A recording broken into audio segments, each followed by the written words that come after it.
My question is to the Prime Minister. Before the election, the Prime Minister promised that if he was elected, power prices would drop by $275. Last night, the Prime Minister's budget said power prices would rise by more than 50%.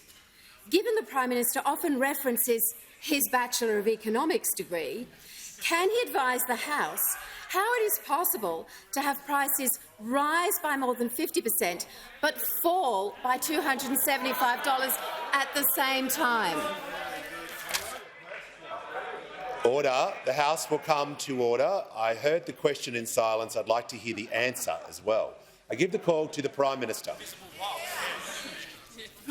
Thanks very much, Mr Speaker. Well, the cheapest form of new energy in this country is renewables. That is something that is recognised by the Business Council of Australia, something that's recognised by the Australian Industry Group, something that's recognised by the Australian Chamber of Commerce and Industry. It's recognised by the National Farmers Federation, but apparently is beyond the capacity of those opposite to recognise.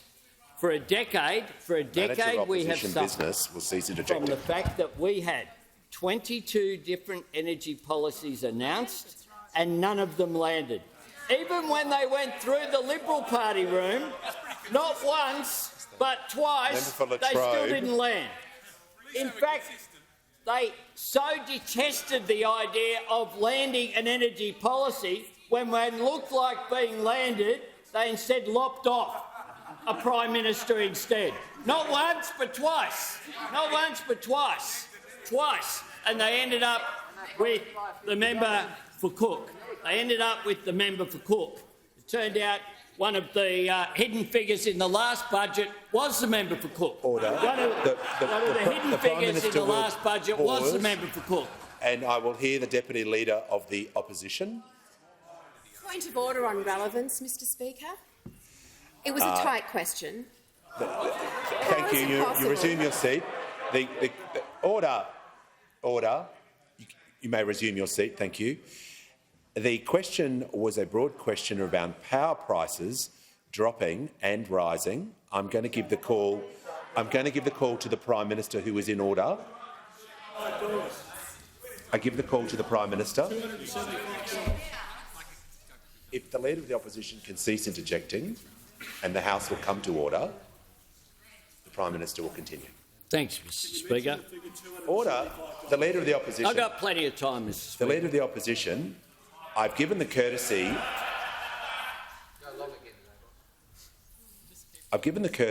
And made it clear I want to hear these questions in silence, and out of respect for the Deputy Leader of the Opposition, ensured the House could hear the question. I think it's entirely reasonable to allow the Prime Minister to answer the question in the same circumstances. I give the call to the Prime Minister. Thanks, Mr Speaker. 22 policies announced, none of them landed. An energy grid built for the last century. The member for Fairfax.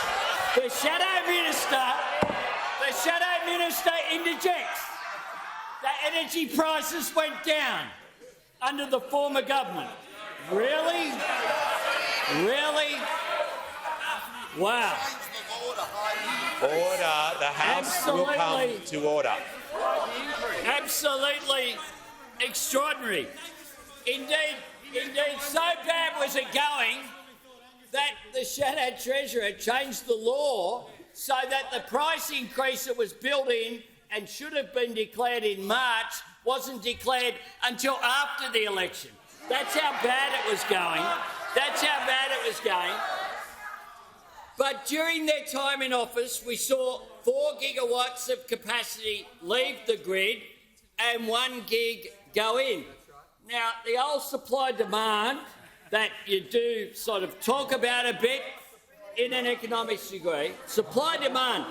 If you go 4 gigs out and 1 gig in, do you have more energy or less energy? The Prime Minister's more or less? Time and do you think that has an impact?